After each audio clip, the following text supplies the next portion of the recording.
Akola Dastak 24 news में मैं सुहानी आपका हार्दिक स्वागत करती हूँ।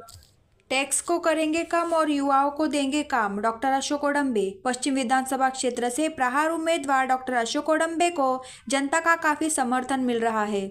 वे कड़ा जनसंपर्क बनाए हुए हैं। उनका लक्ष्य शहर का विकास है।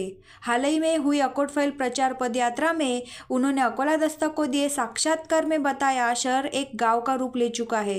विकास अत्यंत आवश्यक हो चुका है। युवा और व्यापारियों का शहर में मानो दम घुटने लगा है। उन्होंने कहा, चुनकर आने के उपरांत वे सबसे पहले युवाओं को रोजगार उपलब्ध करवाएंगे तथा इंडस्ट्रियल स्टेटस का नक्शा बदल देंगे। उन्होंने बताया है कि शहर का सौंदर्यीकरण करना तथा टैक्स का बोझ झेल रही जनता को टैक्स कम करने के राहत देना बहुत ज्यादा जरूरी है, जो उनका मुख्य लक्ष्य है। अकोला से सैयद जहीर की रिपोर्ट। आमच्या कंप्लेंट केल्या की हे लालाजीचा फोटो लावून राहिले बॅनरवर। मला सांगा, जर फोटो नाही लावायचा का चोरांचा फोटो लावायचा का? चोरांचा फोटो लावायचा त्याच्यावर? अशा पद्धतीने हे चालू आहे। आज लालाजीला सगळे लोक मानतात।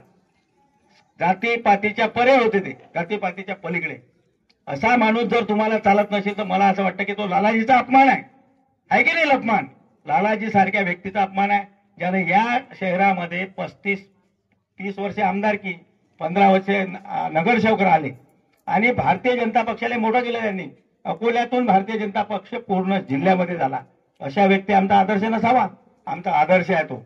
आम्ही सांगतो की आम्ही फोटो लावणार। का नाही लावायचा फोटो? ज्या लोकांचा आदर्श घ्यायचा त्याचा लावायचा।